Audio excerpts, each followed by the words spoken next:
Welcome to another episode of Sports Vibe. I'm Arnav Sarkar here with Jitesh Ram Krishnan. Sports Vibe episode 50. It's been about a year to this day, actually. I believe the first episode was last year on May 17th. So it's been just about a year, 50 episodes in the making. Probably more than that, to be honest, if you include all the two-part episodes, the Just Vibing ones. Great Just Vibing episode out from Monday with my editor, Rapayan. But we're back here for our usual sports discussion today. Yeah, it's been a long journey. I've really enjoyed this process of making the episodes. I've learned a lot about how to post it and promote them and figuring out what to talk about every week. I really enjoy our format and that we get to sit down and just talk about the playoffs and whatever's really going on in the sports world on a weekly basis. It keeps us all caught up and feels productive, gets all of our thoughts out of our heads. So able to do that analysis since we watch the games anyway, so especially this time of year with the playoffs in full swing. It's kind of where we started it, actually. So yeah, in the second round here, NBA playoffs, NHL playoffs are going. Yeah, I mean, we could start with the NBA like we usually do, but we're deeper into the second round now. I think we have a pulse now on which way some of these series are leaning at the moment. One of them's actually already done. The Celtics are through to the second round, winning game five in blowout fashion, 113-98. Maybe not blowout fashion, but a pretty comfortable win from the Celtics. I mean, I think this was pretty expected. The Cavs, maybe to get a game, but the No, Celtics took control. Marcus Morris and Evan Mobley were doing everything in They their really power to were. keep the game close. And Yeah, no, they li- played. They played really well. listen, listen, Yeah. the series was done in five, but it's certainly a lot closer than what it looked like. Certainly was, and of course, if Mitchell played, if Jared Allen played, or if Porzingis played, or anything like that. Mm. Of course, Well, the series outcome could certainly be different, but that's a question that can't be answered right now. But I mean, I think if all those players were healthy, I think it would have definitely gone another game. Probably the same result of the Celtics winning, but it would have definitely gone to a sixth game for sure. I'm sure of that.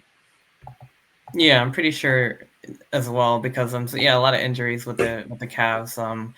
Donovan Mitchell, of course, missing the last two games. I mean, he was really obviously their best player. Other players, Jared Allen was out. Levert was Oh out. right, I right. mean, a Lever couple is the former other one I Nets there, forgot. yeah, and all three of them great players. Of course, Donovan Mitchell, their star. So I mean, yeah, without all of them, like it was obviously very tough for the Cavs to be able to pull it off. And the Cavs were, I mean, they won one game in the series, and they probably could have won at least one more and made this, a bit more of a series. I mean, like especially with Mobley dropping 33, and then Morris with 25. I mean, if they had Mitchell, Allen, Garland laid a goose egg. Otherwise, it could yeah, have very well gone back to Cleveland. And I don't know, yeah. but I mean, if you're paying attention, I mean, I mainly saw the end of the first half through the rest of the game. The Cavs were keeping it really close, especially Marcus Morris seemed like he couldn't miss. Evan Mobley was keeping them very well in the game.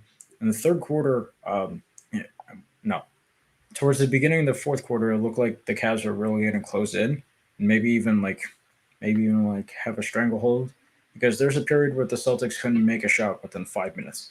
So that was really the Cavs' time to come and take over, or at least take the reins back, but they couldn't. But this is at least a massive step up from last year. Last year they just flat out sucked in the Mm. playoffs, and they basically got killed by the Knicks. This year, of course, not of course the result Cleveland wanted. They lost in five. Maybe would have been six if their team was fully healthy. Maybe Yeah. seven. Who knows? Maybe the result Could would be. have been much different. But Yeah, I mean, they saw some the, fight in them, so I like mean, the it could have been. both the Cavs are going in the right direction. Do they have enough to make a true run into the Eastern Conference Finals, NBA Finals? Like seeing their current roster, I don't think so. But well, what? Maybe I'll give them Conference Finals. But Yeah, I don't. maybe Th- conference finals in a I good don't in a think good that. year. that I don't think they have enough to make a run to the to the NBA Finals. So it's up to the Cavs to see what they want to add in the offseason. I think of course, you can never have too much depth in basketball because we've seen time and time when a team relies too much on their star players, Phoenix, and has a zero depth, they shoot themselves in the foot. So, I mean, I think it begs the question: would you rather have a team like a let's see a 15-man roster of good players, just good, like decent to good, or would you rather have 1 to 2 megastars and have a fairly mediocre roster? I'd take the 15 decent to good players over the 1 to 2 megastars and a trash roster. So, um, of course, Phoenix decided to go above and beyond and uh, three go 3 superstars and zero bench, and look what happened. So, anyways, I think Cleveland is certainly trending in the right direction. Next year, I think like they might want to add some more big. Might want to add some more big man depth behind Allen. Allen is definitely someone to build around. I like his game a lot. He's an excellent shot blocker in Brooklyn, so he's certainly got quite a lot of craftiness. Then there's of course Donovan Mitchell. He certainly has a lot more basketball in him. Laverdis is another solid piece right there. Uh, Darius Garland happened to have one of the worst shooting nights he's had, and it came at Game 5 when the Cavs were in elimination. I wouldn't worry too much about Garland, and Evan Mobley is certainly a you could almost argue the second best piece of Cleveland right there. So future for the Cavs is good, but they need like maybe a little bit more big man depth or or like something on like the 2 or the 3 position to maybe truly solidify themselves as an NBA finalist. Yeah, I feel like they're a few pieces away. I don't think the current roster is gonna cut it actually. Yeah, even with Mitchell and they have good pieces like the missing pieces today. I mean Mitchell, Levert, Allen, on top of Evan Mobley who played great. Darius Garland, who's didn't really do the best this series, but overall is a pretty decent player. Marcus Morris played well. Max Strus has been pretty good at times as well. So I mean, yeah, they definitely have pieces. I've been seeing a lot of stuff about them, wanting to get potentially get rid of Donovan Mitchell, or the I Nets don't are in buy that at suitors, the all. Lakers are suitors. I don't think they're gonna do it because I don't think the I don't Nets buy that. or I don't think those teams are anywhere closer than the Cavs. Like the Cavs have much better Are you contention kidding? shot Are than you the kidding me? Nets do with Cleveland has Donovan Mitchell.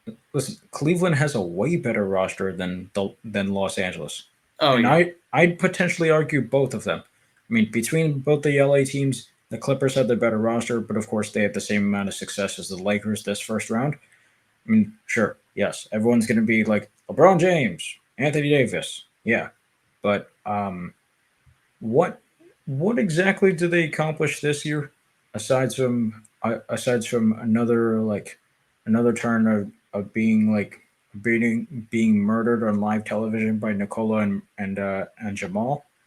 Nothing. right. So, Yeah, uh, and of course, you could argue the Clippers have a far superior roster compared to the Clippers compared to the Lakers. But of course, being the Los Angeles Clippers, being that they've been cursed since they were born as a basketball team, they can't do anything regardless. So, I mean, yeah, I'd say Cleveland. I mean, Cleveland is certainly not as balanced as the Clippers, but Cleveland is more reliable as a team than the Clippers, and certainly more reliable and has better depth than the Lakers. oh for sure. Yeah. And I don't even think the Nets really like. I feel like they basically end up becoming like a first round exit type team, and if they got Mitchell, and then they'd probably have to trade some of their assets anyway, which are some of their younger players, and I just don't think they're really in the position where that would make them any How many better. times do you have to learn from the KG Pierce trade? That's what I'm saying. It wouldn't make the Nets better. In fact, I mean the Cavs are way closer Well, than the well, Nets are would not be right right. Listen, now. listen. So Right now, we're talking about playoff teams, so let's leave the Nets. Let's leave the Nets for the trash can. So Well, yeah, we'll see what happens this offseason though. But I mean, as I don't know, it's just like you're stuck between either something like this or first round exit type team. Which, I mean, in some ways it's better, but I mean, I think the Nets really do have to regroup and rebuild the right way because kind of doing it haphazardly and trying to throw superstars together, like we've seen both of those not really, work out. So I feel like it's time to hit the reset button. Hopefully they pick a direction. Obviously well, there's no well, draft pick well, in the first round. So we'll well. see what Anyways, happens. we've gone through a plethora of playoff teams that need to tear it down and rebuild. But let's see. Going on to the next Eastern Conference matchup, one we saw yesterday, Mm-hmm. and it seems like both these teams just want to alternate between destroying each other and getting destroyed. Right. So, of course, the Knicks held the dominant hand for the first few games. Indiana came roaring back in games 3 and 4. Jalen Brunson once again has a 40-piece game. No big deal. Just the first player with 5 40-point games since some guy named LeBron James back in 2018. So, sounds like Jalen Brunson's doing pretty good for himself. But Yeah. the one thing, like I I still think that it'll be forced to a game 7. I don't think Indiana is going to go quietly for game 6. But the one thing, and regardless, I think the Knicks would still win the series. But one thing that has the one question I have on the mind for the Knicks: has Tom Thibodeau learned his lesson? We've seen Tom.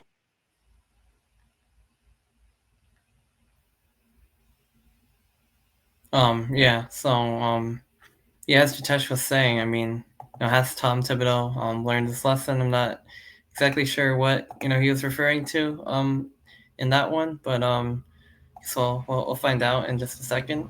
Yeah, sorry about that. My internet cut out. Oh yeah, So no problem. Yeah. what I was saying was, has Thibodeau learned his lesson?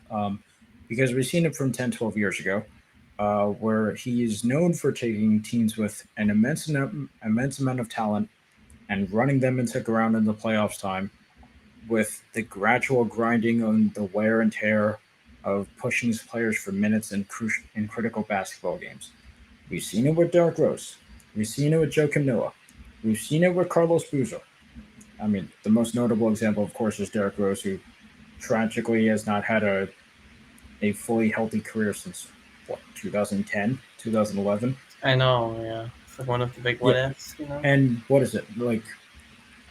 Josh Hart has been a monster for the Knicks, but the thing is, he's being worked like a dog. Like, Yeah, what is it? Only last game where he's finally allowed to rest for a game because he's playing 48 minutes every single I game know. for the second Yeah. round or something like that. Even the So regular season, they did that. A lot of the time. And that's just his style of coaching. But in the playoffs, like I guess when you do that for so long in the regular season, you get used to it. And yeah, yeah. I our mean, like adjusting yeah, from that sense, I mean, it's fine. But of course, we yeah, you know get tired. Yeah, yeah, we know from basketball in the regular season it's a 15-man roster. In the playoffs, it essentially becomes an 8-man roster. So right.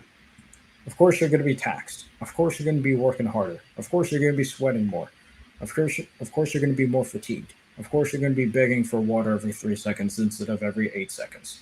So there's all those differences, yes.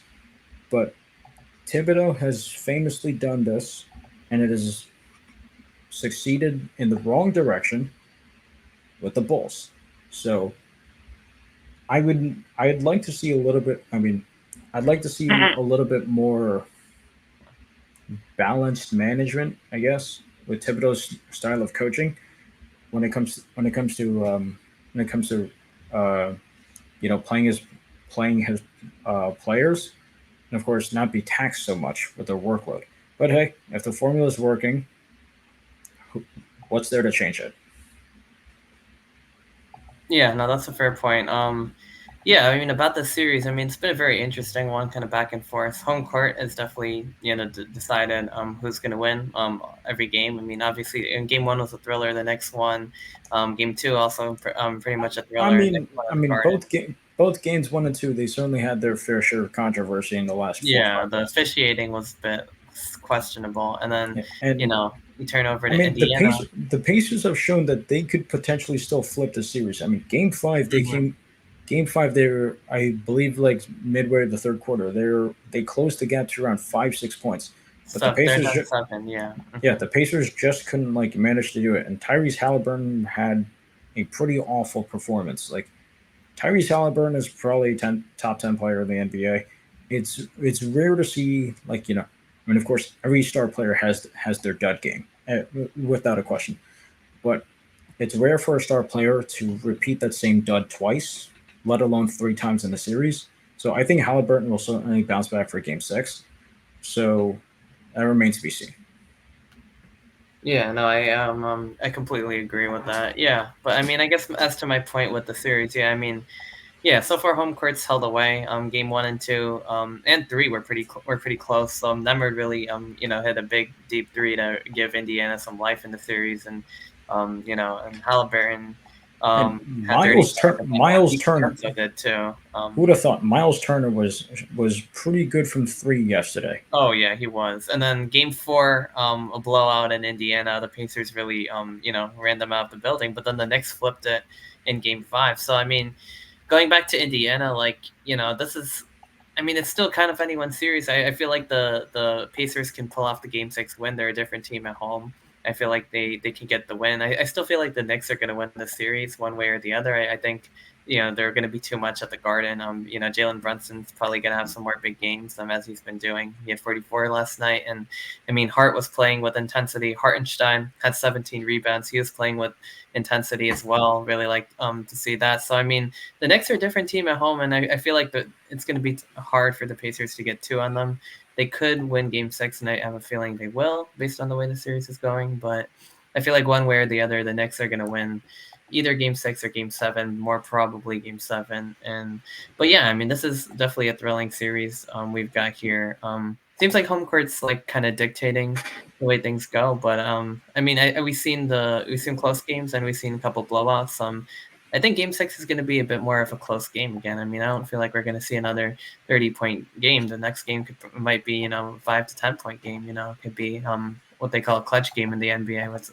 I think that's under 5 points in 5 minutes. So one that would be decided at the end rather than Or midway through. maybe if we get lucky once more, we see a 1 possession game to end it. Yeah, maybe. The Knicks have been through a lot of those with the Sixers in the first round. That was such a thrilling series, and then even to open this series, we saw a few of those. Well, maybe not 1 possession, but pretty close games. So hopefully we, after the couple of blowouts that we saw, hopefully we get an even matchup back in Indiana. But winner of that series obviously takes on the Boston Celtics. Presumed favorites to win the East and maybe the whole thing. But I would be excited to see that series go down, the Celtics versus. I mean, I'm hoping it's the Knicks, even though I don't really particularly like the Knicks. Although I've kind of gotten on their train because it's fun. New York fans are wild and whatnot. But at the same time, I just kind of do want to just see Celtics Knicks at the same time. I feel like either if it's the Knicks or the Pacers, I feel like neither of them would just go away. Like we've seen competitive fire in both of these teams. We've seen, the Celtics have an off night every now and then. So I feel like either of these teams could give the Celtics a better fight than we've seen from the first 2 series. I think I think regardless of the opponent, it would be Celtics in 6. But like Yeah, I think most likely the Knicks will win it, and yeah, I mean win the Pacer series, obviously. yeah, and then But it's like Boston. think like we'll have a battle of the gardens, Yeah, and man. we have an entire series of Kristaps Porzingis versus the Knicks, assuming Ooh. he's healthy. Hopefully he gets back for that. Yeah. No, it's a couple good storylines. Yeah, Porzingis versus his old team in the Knicks. And then yeah, I mean, yeah, that'd be a really interesting storyline, Porzingis versus the Knicks. But of course, Battle of the Gardens, New York versus Boston, the 2 best teams in the Eastern Conference, at least record wise. And I don't think we've seen a Boston Knicks. I don't think we've seen a Celtics Knicks playoff matchup since the 1973 conference finals. Is that right? yeah, I don't recall. Like, I mean, at least Or certainly I not mean, recently. I know for sure that's the last conference finals appearance between those 2 teams. But is that the last playoff series between those 2? Something about that doesn't sound right. I don't I've recall got to because be yeah, forgetting a series. I have to be. Search that for me. yeah, I'm looking. Because yeah, I mean, I don't honestly, I don't recall. those two playing in a playoff series. I Well, mean, yeah, because it's the been quite Knicks a have been while. garbage for the last 8 years. Exactly. Yeah, the Celtics have been pretty good. The Knicks haven't. The Knicks have been pretty bad. I mean, it's for quite a while. It's kind of this year is kind of their coming out party. But looking at no, there's been more series than that. The last one was actually 2013 playoffs, first round. Oh, round one. Yeah, round one. I guess the Carmelo Anthony days. Knicks won 4-2 in that series. The scores were so low. Like looking at this, none of them like reached 100. Like we're living in a different world nowadays. Well, But yeah, that's because defense. That's because defense was valued back then. yeah, and then also in 2011 playoffs, Celtics swept them.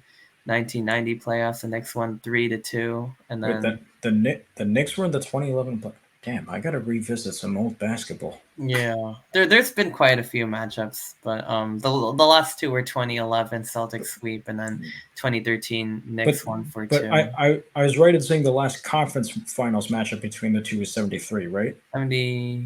74, yeah, Eastern 74. Conference Final, Celtics 4-1. Yeah, yeah. Well, the Knicks have been pretty bad for a while, but it's kind of the thing with the Nets have kind of been the better team for like 10 years, so it's rough that the Knicks took over Uh, quickly. That's why I put them in under train. So it's been an interesting. Well, I put aside the beef because they've been going at the Sixers and it's been hilarious. So I've completely I agree with that part of it. So I've kind of just the fun vibes of chanting outside the garden have kind of gotten to me a little bit. But yeah, no, but they're just a fun team. They play with a lot high level, a lot of energy. I mean, I feel like honestly they've been the second best team, and like all the records. Well, now like records, I guess they do show it because they were the team who wanted the 2 seed. I mean, no one else. The Cavs dropped games because they didn't want it.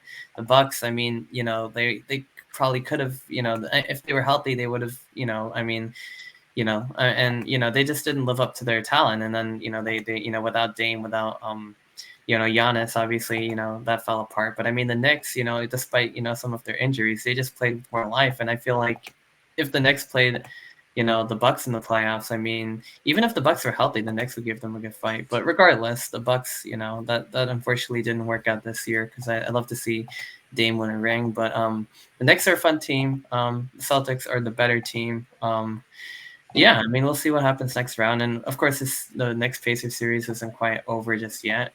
It could be Indiana, and then, if they're able to get one in the Garden, I just don't feel like, well, I just the Garden's just the, been a tough place for, the Pacers to get a win. I just don't see it happening in I'll Indiana. just I'll just make one final point and then we'll migrate over to the West. Indiana, as we've known from their time they've been in the NBA, they are known for being a major pest throughout the playoffs. Oh yeah, We've seen playoff. it time and time again. Like even during the Reggie Miller era, like during the '98 conference finals with the Bulls game, they were giving the Bulls everything they had, famously against the Pistons, and of course, what I remember most about Indiana, the 2013 and 2014 teams when they pushed Miami every single time into the Eastern Conference Finals. I I, I wish Indiana made the finals just once. And Yeah, of course, the most recent example of Indiana being a pest was round one in 2018 against Cleveland when they pushed them to the brink. So yeah, all right, let's head over to the West, and I hmm guess we can start with Thunder's Mavs. sure, yeah, yeah. I think that's fine. So we're tied up at two apiece. Well, game five's actually going on at the time of this recording. Mavs are up 22-20 in the end of the first, so maybe we'll segue back to this later and I mean, just this set the this would score up. be this would have been an elimination game for the this would have been an elimination game for the Thunder if the Mavs could make a damn free throw. They were 10 for 20. They were like what 11 for 23 yesterday. I mean, not yesterday. In Game 4, like how Yeah, do you have like a lineup full of Shaquille O'Neals at the free throw line? yeah, it's not great free throw shooting. Thunder able to pull out a close one. Yeah, from what I remember, yeah, that's not great free throw shooting, and Luka I think missed one and like basically iced it for No, OKC. I But mean, listen, yeah, Luca had a triple double, but 18 points, that's not enough for a superstar. You yeah. need to consistently put up like 25 maybe. And then Kyrie only had 9, so it was a bench effort in that game. And then Shea Gilgeous-Alexander at 34. So I guess just when I thought the Mavs were getting kind of the advantage, obviously the Thunder took game 1, but then the Mavs kind of flipped it on them. Went up 2-1. But then then the Thunder won game 4. So making this behind SGA's 34 points. So now this is kind of anyone's series. Game 5s are always pivotal, especially when the series are tied at 2-2. So I feel like whoever wins today has, a good shot at winning the series, obviously. So we'll see. I mean, I feel like these two teams are very evenly matched, actually. It's creating a good series. I mean, on one hand, you got the Young Thunder, obviously led by SGA, but I mean, you got players like Dort, Jalen Williams, Chet Holmgren. I mean, they're playing ahead of their The years. other Jalen Williams. The other Jalen Williams. Yeah, they're playing ahead of their years, and they want to make a run this year. And then meanwhile, the Mavs haven't, in years past, with Luka and Kyrie hasn't really worked out in the playoffs, or even just with Luka. This year, they got some good pieces like Daniel Gafford, Derek Jones, PJ Washington. They got a good bench, and I think that's really pushing them over the top, as well as more consistent performances from Luka and Kyrie for the most part in these playoffs. So, yeah, I mean, I don't know. I mean, you know what I mean? It can go either way. But I mean, I feel like if I had to pick right now, I'd probably say the Mavs would probably be able to pull it out just based on their, I just feel like they have some stardom to go with their bench, and they have a bit more experience. I just feel like it's a good year for them. At the same time, I mean, you should definitely not underestimate the Thunder. I mean, they're the 1 seed for a reason. They're playing like a very capable Yeah, playoff team. They're not I going to go mean, out just like that for sure. I'm still gonna stick with my pick. I picked Mavs in 6. I could be completely wrong, but I'm still gonna stick with it. Yeah, me too. I have a good feeling about Dallas this year. Yeah. And speaking of So good feelings, let's go over to Denver versus Minnesota. There I said Nuggets mhm. in 6. The Nuggets look completely cooked after the first 2 games, and they've battled I back. They've know shown they resiliency. They've shown completely turned it tenacity, around. and now they're up 3-2 with the chance to ice it in Minnesota and go back to the conference finals. Yeah, yeah, they look completely cooked. I mean, the Wolves were just more physical. They were just a better team the first 2 games, taking 2 in Denver.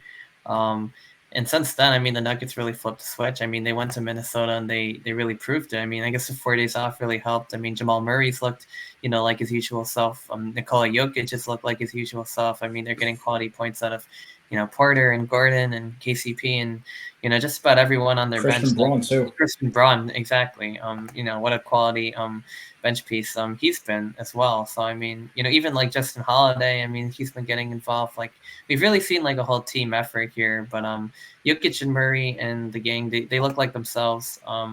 So I mean, yeah, I mean, looking at the stat line, yeah, Jokic at 40 in the last game. I mean, Brown at 10, KCP at 16, Jamal at 16, Aaron Gordon 18. So really a full team effort, but Jokic and Murray look like themselves, and the rest of the team looks like themselves. And meanwhile, in Minnesota, it's really just been like the Anthony Edwards show for a lot of the time. And the last game he had 18, and Towns had 23. But the last few games, Ant-Man has had to put the team on his back. He had 44 in the Game 4 loss in Minnesota. Not too much help from his other his co-stars, I guess you could say, the double center duo, Gobert and Towns, and then I mean even Game 3 and 19, and no one else really had any more than Well, that. So I mean, so much for being the DPOY. He got cooked by the MVP. oh It was a yeah, flat out barbecue yesterday. A flat out barbecue. yeah. Unfortunately, that game started at 10:30 and ended at 1, which isn't really too late for me on most nights. But I mean, I really do enjoy the West Coast games going late, but that is a late start. But regardless, it was I mean, Nikola Jokic put on a show and really did cook Gobert, who won another Defensive Player of the Year. But Jokic won the MVP. He proved why. Nuggets I went mean, away both. from the Western Conference Finals I now. mean, So both. You could argue both awards were were better off going to a different recipient. You certainly could. But yeah, at the end of the day, Nikola Jokic showed his worth, and Rudy Gobert did not. So I guess NHL. yeah. Well, the Wolves have been a fun team. I feel like they might not be done just yet. Goes to Minnesota, but at the same time, I feel like the Nuggets have the pulse now. They know what to do to beat Minnesota, and they're Yeah, playing like their yeah, usual just selves from last year. yeah. So The game plan is just roast Rudy Gobert alive and go for 50 points in the paint. That's pretty much it. pretty much, yeah, pretty much. Just Yeah, dominating the paint. Yeah, another Jokic and Murray show, and they'll be fine. But I really like Minnesota the way things are going for them this year. It might not be enough. I think we both said the winner of this series is probably going straight to the finals, and if it's Denver, I think that's even more of the case than Minnesota even. So I mean, yeah, then whoever wins in Dallas and OKC is gonna have their hands full. Minnesota, I think, put up probably the best fight we could have expected, and I think the Nuggets are still gonna win, and hopefully maybe play Boston in the championship if it ends up going that way. But in the meantime, we got a lot of basketball left. Nuggets have the upper hand. We'll see what happens in the other series, and yeah, I mean that pretty much covers NBA conference semis. Really good action every day. So I mean, yeah, we kind of have a pulse on all these series now. Let's see what happens. Next week we'll have conference finals probably to go over. But in the hockey world, more of the same. I mean, a lot of exciting hockey going on. Again, just like in NBA, we kind of have a pulse on a lot of these series, but a lot of them are kind of rapidly changing day to day. So where do you want to start? The East or the West? Yeah. I guess we can start at the east and migrate to the west. Just like we So did. yeah. All right. So Yeah, game five yesterday, the Boston Bruins have staved off elimination once again, saw that. and Yeah. especially uh, after Sam Bennett's dirty antics in Game Three and Game Four, where it seemed like Boston was completely like just outmatched as a team. They rallied back in Game Five with yet another stellar Swayman goaltending performance. Absolutely killed it.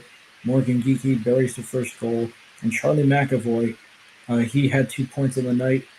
And McAvoy, he's had his first goal in the playoffs since the second round against the Islanders back 3 years ago. Of course, he's a defenseman, so don't expect much goals from defensemen. But hey, some of the biggest goals in the occurring this playoffs have come from defensemen. Brandon Carlo famously during this playoff run, of course, with him being a new dad, he's seemed to find his scoring touch.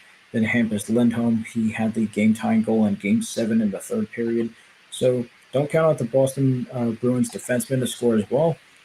And McAvoy, after pretty much being a dud throughout the majority of the playoffs, he's picked the opportune moment to have his best game this series, and this is all without Brad Marchand, the captain, being out due to Sam Bennett's dirty antics, which for some reason the NFL, which for some reason the NHL has not suspended Sam Bennett yet, and they probably never will.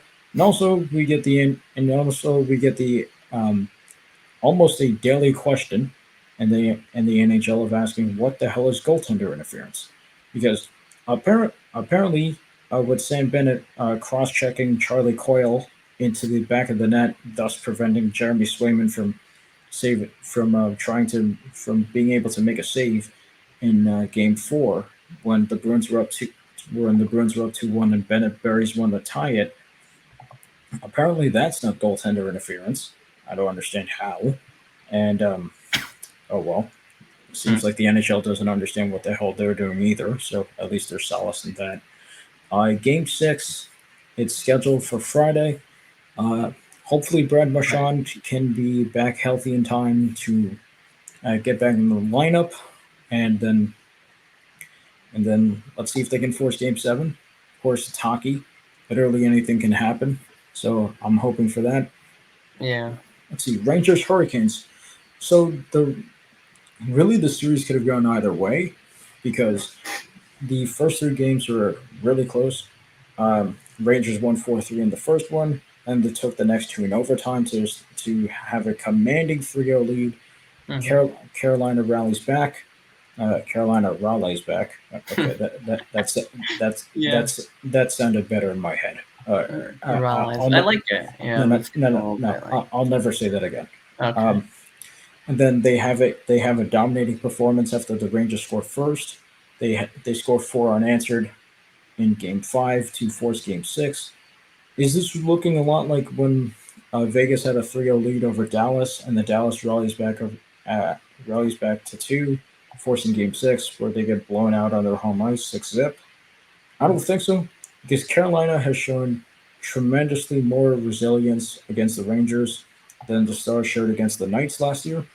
So I think Carolina will force a Game Seven, and but I mean my original pick was Carolina in six. I'm still going to stick with Carolina winning the series, even though I'm not too sure what'll happen. But Bold one. hey, listen, Sports listen. five, What? yeah. No. Listen. Once you make a pick, you got to stick with it, You gotta even if stick. you're wrong. Exactly. I, No, I, that's I true. stand by that. No, I mean So it could. Yeah, I mean, look, it could happen. Like, I feel like there's a shift in momentum here. I mean, I have a good feeling that Carolina is at least going to win Game Six and send it back to New York. And I don't know. I mean, we'll see which way that one can go. But I mean, New York has not had much to rally off of as a team with their games 4 and 5 performances. And sure, New York scored first in Game Five. You can rally around that. And this is the first time in a long time Shesterkin has allowed 3 goals or more in the playoffs. Well, more than 3 goals, I should say. So yeah, maybe Carolina has finally found the recipe to beating Shesterkin. Of course, their power play, they finished top five in the power play in the regular season. They've been god awful against the Rangers in this series, but Carolina's offense has at least seemingly appeared to finally wake up, and they've shown that. And like I said, Carolina could have easily had this series. Like games two or three, they had pucks bounce back their different ways, and of course, game three, Shosturkin was at his best. He was a complete beast in the net, registering 54 saves or something like that. So, the, Carolina could have taken the series a long time ago, but you can't dwell on the past. You can only look to the future. I still think Carolina takes game six, and I will stick with my pick and say Carolina. Well, really, I picked Hurricanes in six, but I'm gonna still say Hurricanes win it in seven, and seven. I and we like will. it. And Yeah, I think that will be the first reverse sweep in 10 years. in And it 10 was years. Sharks versus Kings, Right, and right. I remember that one. Yeah, yeah, yeah. I forget if it was the first or second round. Let me just search that up. Sharks. Let's see, Sharks Kings reverse sweep. I think it was the first round. Um, yeah, it looks like it. Yeah, but yeah. So I think that'd be the first reverse sweep since then. Right. And so yeah, should certainly be interesting. Sure. Obviously, yeah, as the Devils fan, I'm kind of hoping that happens, and I just also feel the shift in the energy. I feel like it could very well happen, and we haven't seen in a long time, obviously, but we'll see. I mean, We've hockey's seen a near weird reverse sport. sweeps, but we haven't seen a reverse sweep in a long time. Yeah, in NHL it's happened, but not in 10 years. It hasn't happened in a while. It'd be kind of crazy if it did, but at the same time, I feel like the Hurricanes could win Game Six very easily. Game Seven, I think, is anyone's game. It kind of reminds me a little bit of like Celtics Heat last year. I guess is I feel like it's hard. It's like you have to know who the pressure is on in each game. I feel like yeah, if the Hurricanes can get to a Game Seven, then in theory the pressure should be on the Rangers at that point. But then No, they no, have more no, no, home no, no, ice. no. Wrong. The pressure's on the New York Rangers ever since they lost Game Four. So it's always that's true because the No, I more would you argue, lose. yeah, I would argue, no. I argue the other way. When a team is up in the series, and when you have a closeout game on the horizon, the pressure's on you to To close shut them the out. game down right there. Otherwise, you're postponing you're only postponing your coronation, and you're giving the other team life. Yeah, The more life you give your team, the more it's killing you. The less momentum you have as a team. that's true. The less overall. Yeah, hell yeah, let's go. We're the kings. We're dominating. Let's kill these people. That less of that vibe is there, and there's more like, oh More god, worry. I don't want to screw up. Let's just play safe hockey instead of like who we normally are.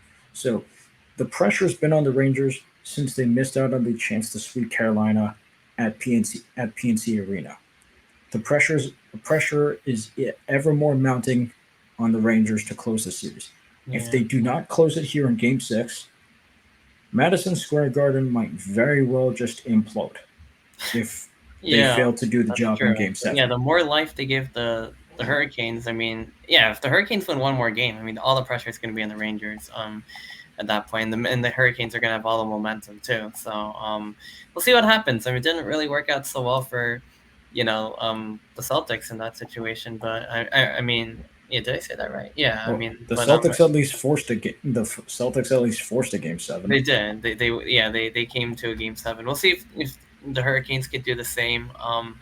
There is a reason why this happens more, or it's never happened in the NBA, and it's happened in the NHL a few times. I think I mean, you know we've seen a reverse sweep in the MLB, Boston versus New York 2004 right. LCS, Yeah, and the reverse sweeps for some reason seem to be more common in the NHL. We've I don't think we've seen a reverse sweep in the NBA, although no, we've come there's close. never been. Yeah, Oh yeah, Just- you were saying before I cut you off. yeah. I mean, in terms of like the talent stuff. I mean, in terms of why. I mean, I don't know. I just feel like it's really hard to do that in the NBA because usually if you're up 3-0 on a team, and in the NBA especially, like the better team usually wins the series. Like there's no lucky bounces, there's no none of that. So like for there even to be a 3-0 comeback, like it had to be the Celtics trailing 3-0. It couldn't have been the Heat because they would have lost. But like because the Celtics somehow found themselves down 3-0, they were able to kind of get to a and point. because Then it was too much. and because Derek White had a shot that defied God in Game Oh Six. man, yeah, that was insane. But usually it just doesn't happen because the better team will take care of it, not find themselves in a hole. And if they do, then like even then, but yeah, usually the better team won't find themselves in a hole like that. If you do, it tends to be too much to overcome. In hockey, anything can happen, so it's more possible. Even then, it's a very rare occurrence, but we could very well see it. Like now, whether that happens or not remains to be seen because the Rangers could go in to Carolina and knock them off, or we could see Game Seven. So we'll see what happens. Florida, Boston. It's been an exciting back and forth series. A lot of physical play, but the interesting storyline, I guess, there is the Bruins went up 1-0, and then the Panthers, won the next three. But this puts the Bruins kind of in the reverse situation of last year, where the Bruins were up 3-1 with the regular record setting Really, team. So really. this year it's kind of the opposite. Florida's up 3-1, and the Bruins are now the team trying to make the comeback. So they got one game. They're also down 3-2. So we'll see One what game at a happens time. back to One Boston. game at a time. Yeah, that's kind of the mentality you have to have when you're in that situation. Just win one, focus on the next one, and see what happens. So Oh no! Wait, Colorado's taking the lead. Oh, let's go. yeah, Sorry. I'm also streaming game 5 at the same time. Stars Abs. right. Colorado's taking the 3-2 lead. Third period, 16:30 left to go. And I mean, I picked Colorado in the 6, but I think their chances are completely dead because, like, I don't know if you saw the story beat by what was it, Game 4? 2 hours till puck drop. Valery Nichushkin has is put in the he's essentially suspended for the next 6 months because of substance abuse. Oh boy. Yeah, Valery Nichushkin, Wow. yeah, Yeah. you could argue like on a team as lethal as the Avalanche, like forget Gabriel Landeskog, he's not in the picture right now. You could argue he's the four. You could probably argue he's the fourth best player on the Avalanche. Of course, there's Nathan McKinnon. He's number one. Kale McCarr number two. Mika Rantanen number three. And now Valery Nichushkin was number four. He's gone for the second straight year. He's now part of the Avalanche's playoff run.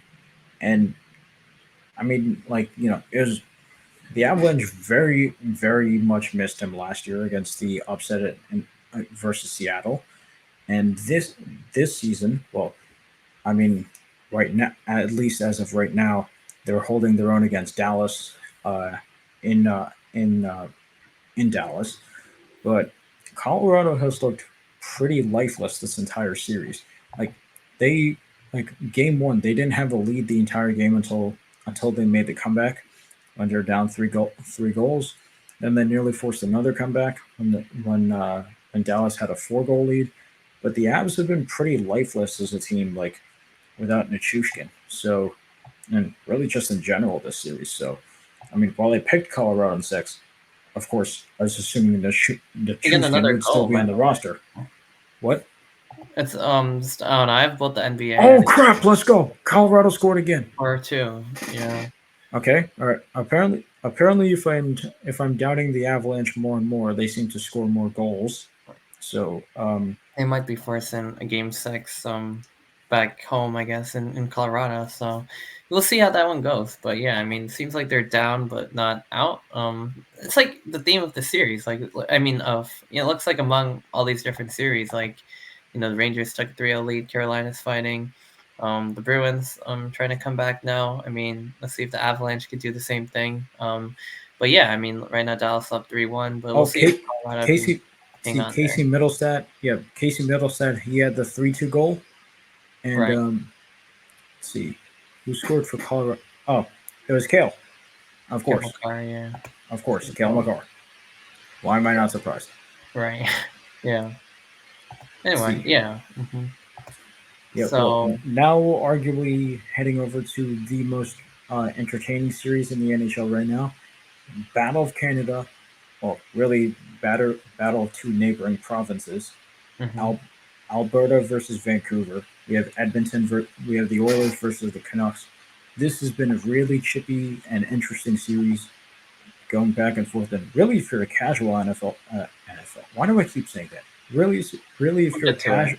if you're a casual NHL fan, this is the series to watch. Yes, both teams are from the same country of Canada, where there's kindness and everyone's nice to each other. That doesn't work in April. That for some reason, Canadian teams stop being nice to each other in April and beyond. I wonder why. But this series has been really interesting. Both teams obviously don't like each other, um, and of course, when teams hate each other, that's when you get the best hockey, because there's more action for us fans, and because the teams are more focused on beating each other, uh, with with of course like brawn, rather rather than um rather than more brain and skill. But still, what I loved about the series is that it's gone back and forth regardless.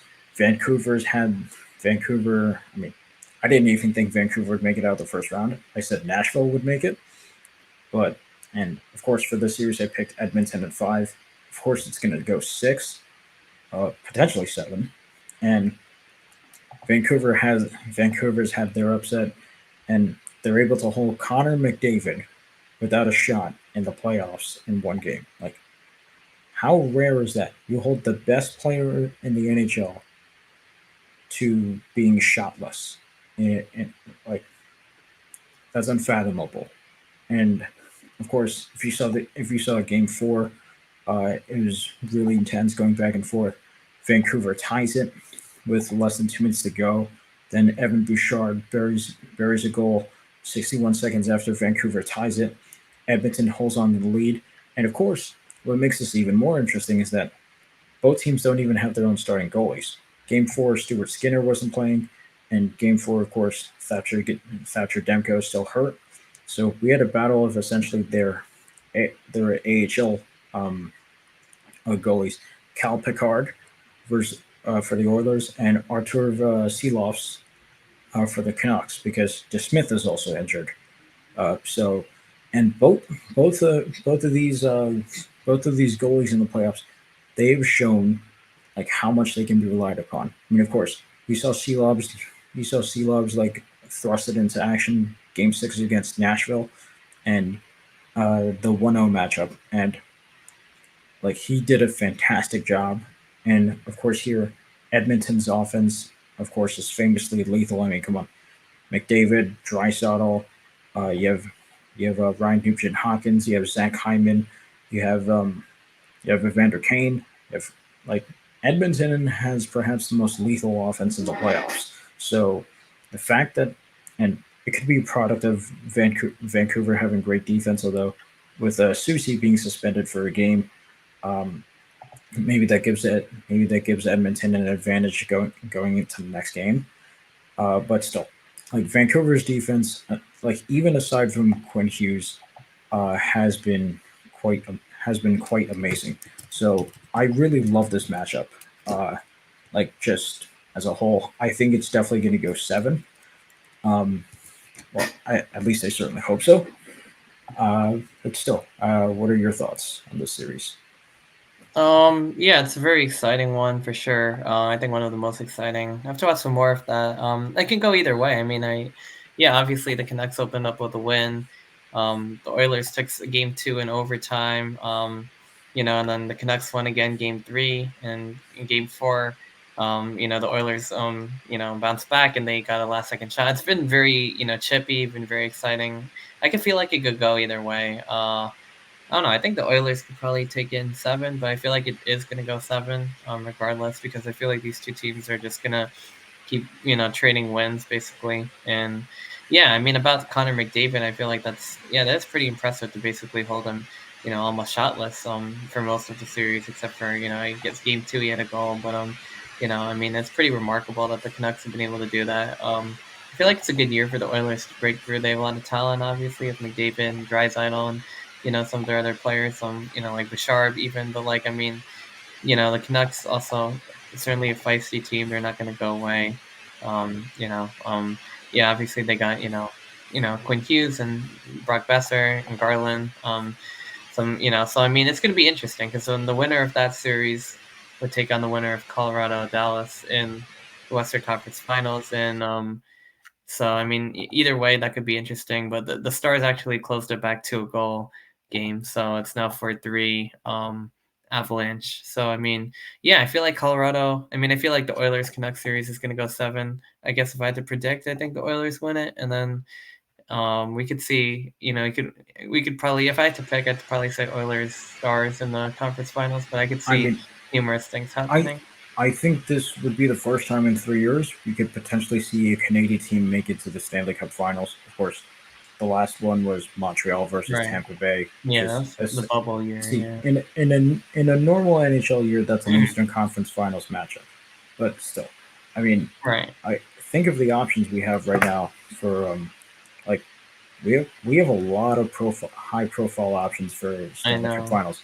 We have Ranger Stars, we have Rangers Oilers, you got Stars Hurricanes, Stars Panthers, Oilers Panthers, Oilers Rangers. Like there's a plethora of options to choose from. Yeah. I Yeah. mean, listen, I'm kind of still holding out hope for a rematch of 2011 where we have Vancouver versus Boston. I think it's unlikely, but I'm still holding out hope for that. Let's see, what's another? See, are there any other potential Stanley Cup Finals rematches we could see on the board here? I don't think so. Um, but I mean, of course, like with us being like residing in the New York City area, we've heard nonstop talk about 1994, 1994, 1994. Yeah. With both the Knicks and the Rangers. Yeah, both of them, exactly. Yeah. I mean, of course. It's a resurgence this year. At the Garden, it feels like it's like a party there every day because both of those teams are doing well at the I mean, same I mean, time. So I th- I think if there's a team more likely to win it over the other, it'd be the Rangers. I yeah, think they're I think considerably so. more likely. But Yeah. let's see. I guess heading into like, while everything is still undecided right now, I would list my top three Stanley Cup Finals matchups. I mean, let's see, going into the going into the playoffs right now, that still have somewhat of a chance, especially since Colorado is showing an ability to fight back. I think. Oh, it's 4-3 now. The star the Hmm. stars are the stars are starting to close it in. Um, Yeah. I think. Let's see. I would love to see. I would.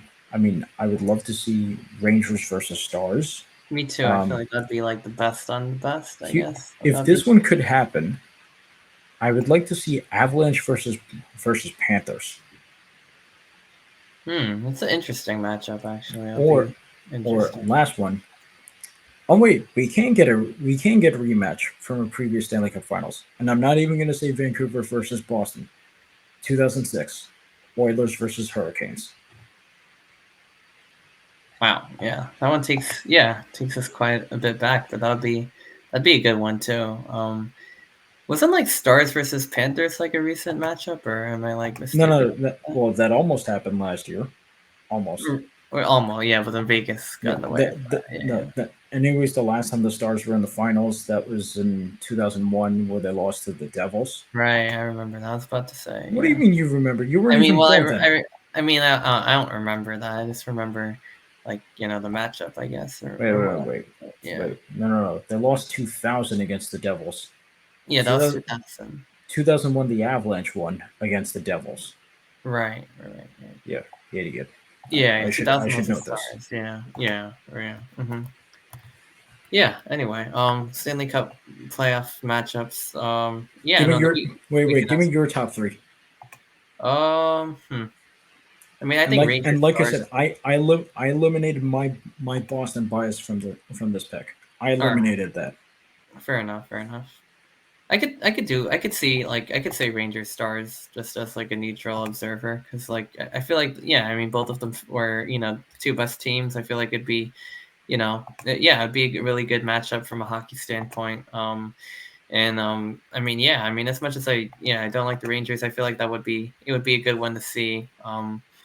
It'd be cool, I guess, even though I don't really like the Rangers just from a New York City perspective too. I can't imagine how expensive tickets would be because the Garden just prices are just insane for both the Knicks and the Rangers. But that's a different Especially discussion, now. especially now. They're really marketing. I mean, they're really going all out for the for this year because it might not happen again in a while. So like Well, if I mean, it but hasn't happened in a but while. So if both teams end up making their respective oh my god, finals, New York City is will never well, New York City already never sleeps, but it's like New York it City really won't sleep. no, Like New York City will be surrounded in a sea of blue because both teams wear blue. Of course, the yeah, Rangers wear yeah. red, white, and blue. The Knicks wear orange and blue. But the city will just be will be drowned in a sea of people wearing blue, Yeah. regardless. This, like I said, this year is a coming out party for Knicks and Rangers fans. I haven't seen like this in quite some time. Even though those aren't my two teams, I mean, it is exciting to see, especially when they flip the floor every night. One night's a Knicks night, and I feel like they're having more fun. But the next night's a Rangers night, and it goes on because both teams are currently still alive and well. But and likely to make it to the next round. But anyway, back to my point. Yeah, Rangers Stars. I think that'd be one of them for sure.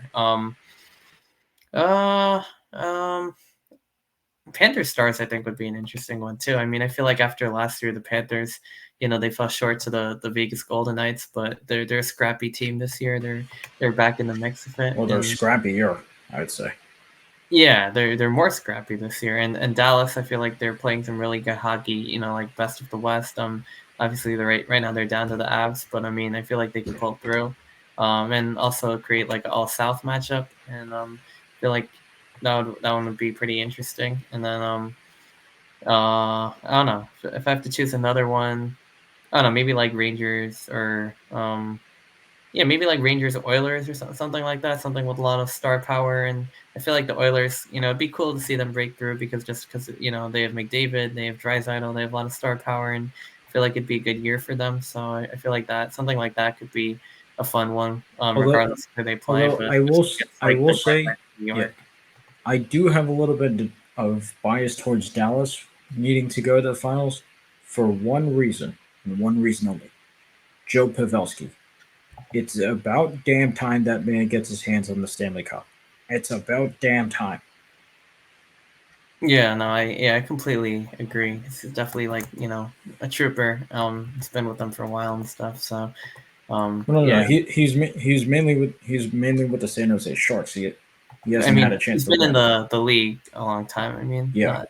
not with them, I guess. Yeah, he's been with the Sharks since 2006 to 2019. So it's been a while, and then a few years here in Dallas since 2019. So he's been here for a little while, but yeah, never won the cup. So yeah, I mean one loss with the Sharks in the Cup Finals. 2016. I didn't even realize they made it there, but yeah. But I mean, yeah, it would be really cool to see him win the Stanley Cup I mean, with the Stars for sure. I mean, some notable players that still haven't won. I mean, of course, people will say Connor McDavid, Leon Draisaitl. I mean, Right. that's with a lot of exception. That's like I'm talking about players who have truly been in the league for a long time. And I mean, of course, McDavid is going to be coming on his 10th year soon enough, but he's still fairly young. He's got some juice in him. That's like the oldies, the grandpas on the ice who still need to win one. Of course, there's Joe Pavelski. Then another one of his Sharks teammates, Brent Burns, still a really solid defenseman for Carolina. Right. Yeah. Let's see who, and I guess pivoting back to Edmonton. Corey Perry. Well, no. Corey Perry won in 2007 with Anaheim, so I guess he doesn't count. But he did lose 3 Stanley Cup Finals in a row: 2020, 2021, and 2022. So, congrats, Corey, on the three-peat, I guess. Let's see. Aside from those two, who am I missing? Like, who are some notable veterans who haven't won a cup just yet? I mean, of course, I have the bias towards Boston. David Pastrnak, Charlie McAvoy, they need a cup, but of course, they're still fairly young. Um, let's see. Who on the Rangers deserves? I mean, I think on the Rangers, Chris Kreider deserves a cup. He's been with the team the longest. Um, so I'd like to see the Rangers win for that one. Let's see, Vancouver. Hmm. Oh, no. I still kind of hate Vancouver, so I can't see a reason for them to win it. Yeah, that's about it. So, I guess, I guess coming out of bias, um, I want Dallas to win just purely because of Joe Pavelski, and that's pretty much it. Um, It's fair. I'd love to see Colorado back in the finals, but since my man Nathan McKinnon already has a ring, and because things look kind of unlikely right now of that happening, um, uh, I don't think it's going to happen. So that's it. And of course, I hate the Panthers, so I will never want them to win. So yeah. It's fair. It's fair. Yeah, all good picks for sure. So yeah, the Avs, yeah, they won it obviously in 2022, knocking off the Lightning and I guess ending their three-peat chances, I believe. Oh yeah, yeah, that is what happened. And then Yeah. obviously Vegas won last year. So yeah, we'll see. We'll see a different champion. Well, yeah, I mean, we won't see a repeat champion, but we'll see. We'll see what happens. Going forward, still a lot of great potential matchups.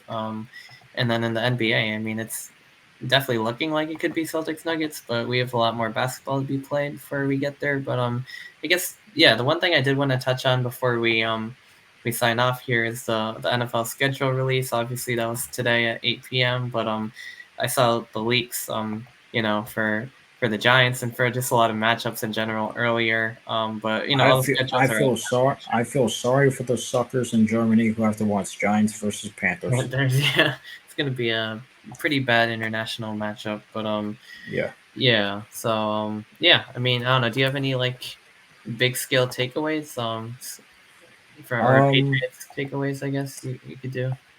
Uh. I mean, our schedule is certainly a little bit more favorable than last year. Um. Because last year we had one of, if not, yeah, last year we had one of the hardest schedules in the league. Although there are some games I am already not looking forward to. Week one is going to be on the road in Cincinnati. I mean, of course, we've had a good history with Verona, Cincinnati, but Yeah. Belichick is gone, obviously. So, and we don't have Tom Brady and Ron Gronkowski and Julian Edelman Hmm. anymore. So, but I mean, I am looking forward to seeing a healthy Joe Burrow again. I guess there's some, I guess there's some consolation in that. Uh, and then let's see. The Jets might unfortunately be a better team than last year, assuming Aaron Rodgers is actually healthy. And then week four, what do we have? week 4 we have a date with the 49ers. So yeah, Yeah. it might honestly be possible we start off the season 0-4 or 1-3, with the Seahawks coming to town in week 2. And then we have the Dolphins. We honestly have a pretty hard schedule, but it's still not as hard as last year, which is somehow saying something. Because here's our opponents. We have let's see, Bengals, Seahawks, Jets, Niners, Dolphins, Texans, Jags, Jets, Titans, Bears, Rams, I don't know why the hell I said Broncos, Dolphins, Colts, Cardinals, Bills, Chargers, Bills. So that's a pretty stacked schedule right there. But of course, in the NFL, we love to see a new week. So of course, teams could change. Teams could be stellar. Teams could suck. But um, I hope quite a few of these teams suck. Um, but it seems like they might already be on the road to doing that themselves. So that's that. Yeah. Yeah, Giants schedule certainly came out pretty interesting. Yeah, I mean, I'm looking forward to it. I feel like this could be a different year. Opening up with the Vikings. We might see JJ McCarthy in action there. Giants might be slight favorites, so we'll get to see the new look team with an improved offense, improved defense, against some easier opponents early. The Commanders' second week, but some major takeaways: playing the Cowboys twice on Thursday. Thursday night football at home in late September, and then they got the Thanksgiving. They're back in Dallas for Thanksgiving, so that should be fun. I mean, like, I'm not really expecting a win out of that one, but it is what it is. They're playing on the holiday. The big Saquon's return game, October 20th. Circle your calendars, because that one's going to be fun. Both of those two matchups should be fun, because, I mean, I'm sure the Eagles fans are going to, be excited to see Saquon carry the ball for them. Giants fans are going to be booing like the hell out of him, which is going to be a lot of fun. Just for the atmosphere and non-biased. Like, I just feel like the Giants are just the D line. The way the Giants D line is, they're just probably going to run him into the ground. Like, And I mean, listen, Saquon Barkley has to get through Dexter Lawrence, and and also Kayvon Thibodeau and Brian Burns now. So that's right, watch out. and Watch also out. the Eagles still don't exactly have a replacement for Jason Kelsey. So That is true. I Yeah, mean, they didn't draft anyone. Yeah, the Eagles still have a formidable offensive line, but they do. Jason Kelsey is the rock and soul of. You could argue the Philadelphia offense. You could argue the entire offense, and I've said time and time on this show again, the most overlooked um, player on a team will always be a lineman. A lineman never gets praised when when linemen, they offensive linemen specifically, because defensive linemen certainly get a lot more criticism and praise than offensive linemen, because the O lines, they never get praised when the quarterback has like a 5 mile pocket to throw a 50-yard bomb uh, for a touchdown, but they will get all the brunt of the criticism when there's a sack on a crucial third down and they need a punt. The old linemen, they work in the trenches. They are essentially the blue collars of the team, and I'd argue the entire formation of the team, because you cannot win without an offensive lineman. You need 1 to 2 solid pieces, and then and then like 3 good, like 1 to 2 like solid to star players on the offensive line, and then you need 3 good ones to match right there. So I mean, sure, the Eagles still have good pieces on their line, but Jason Kelsey's more than just a good piece. Like, Jason Kelsey's a Hall of Yeah, Famer. I mean, as much as I don't like Jason Kelsey, obviously, um, he's more than just a good piece of the Philadelphia offensive line. He's their entire freaking heart and soul. I Now know. that he's gone, and the Eagles didn't sign a true replacement, and they didn't draft a true replacement, who's Saquon going to run through? And also, who's going to get the tush push? I mean, Right. Jalen Hurts needs his one-dimensional way of scoring, so It's who's going true. to do that? Yeah. Well, yeah. I mean, I guess the idea was Saquon's gonna end up pushing him in, but yeah, I mean, without Kelsey, that's a huge hit. I'm sure those two games are gonna be really exciting. As yeah, neighbors, put a good offensive line there. I mean, Singletary, I think it's going to be just fine as a replacement. Might not be Saquon, but still pretty good. The defense is going to be very solid, especially the D line. So I feel like they've closed the gap a little bit. The Eagles also drafted well with two corners. Quinion Mitchell and Cooper DeJean. They've added some pieces, so it'll be interesting. I mean, I hope the Giants D line does run Saquon to the ground, and as well as Dallas and all the other backs. I feel like they have a good shot at least doing that and creating some juice. But an interesting schedule for sure. I mean, you got the Dallas Cowboys twice on Thursdays, including Thanksgiving. The Eagles October 20th. That's a date to circle. And then they go there at the end of the season. Primetime matchups. I mean, they have the Bengals Sunday Night Football, October 13th. They have the Steelers a week after the Eagles on Monday Night Football. They have the Panthers in Germany.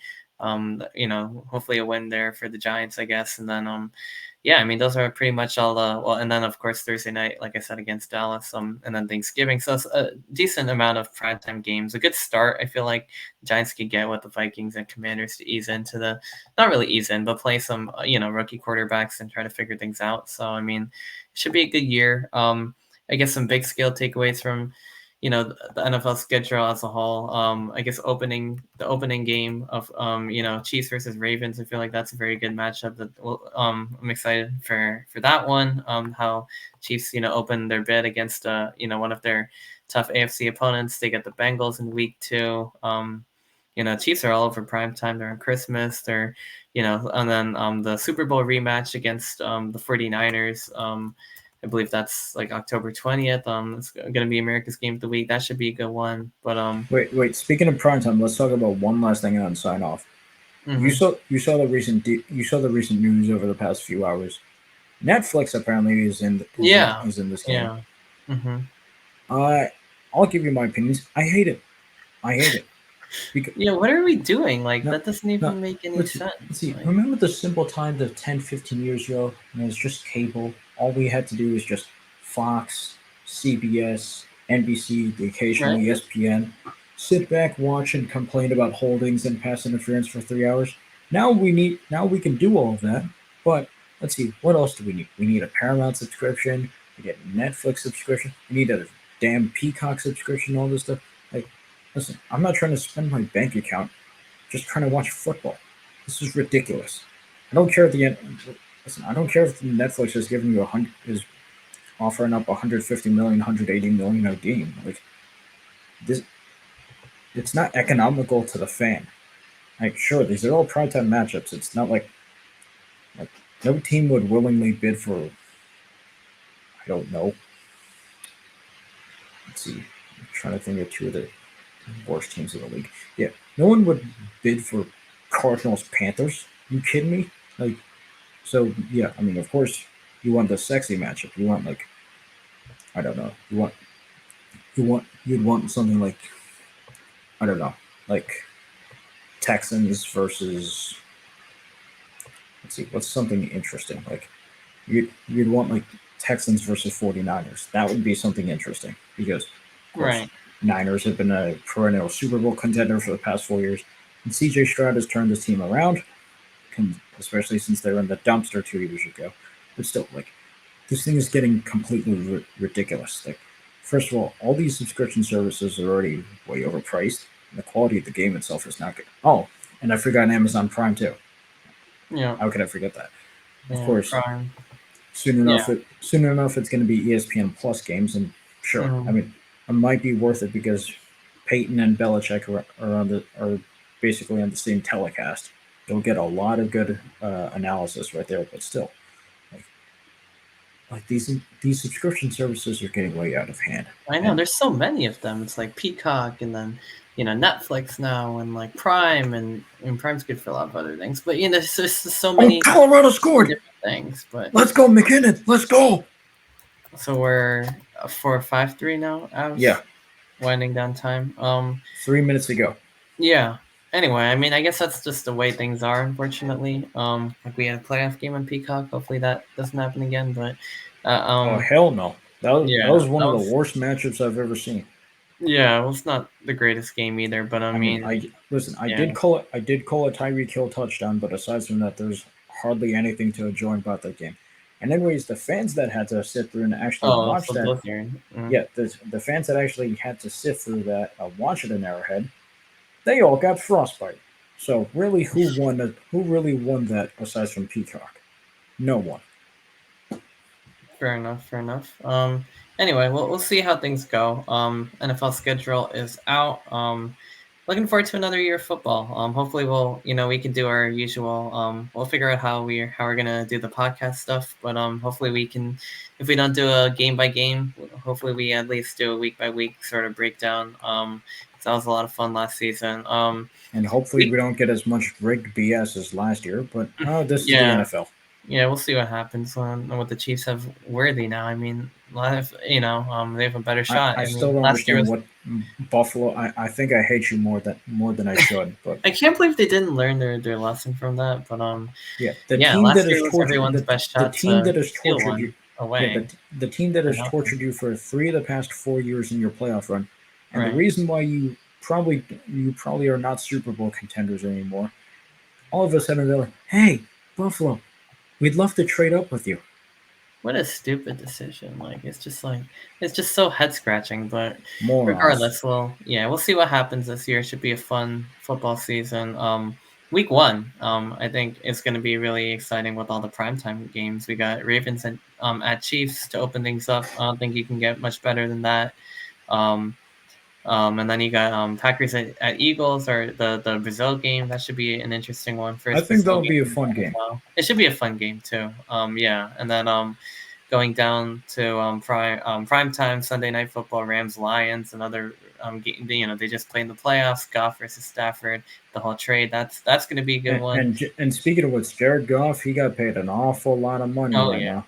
big contract. And then Jets 49ers Monday Night Football. Fingers crossed. Hopefully things go well this time. But Aaron Rodgers, Well, we'll see how this goes. Leonard Back in Floyd the was the bank. reason why Aaron Rodgers tore his Achilles last year against Buffalo in Week 1 primetime on ESPN, if you Yeah. remember. Right. Yeah.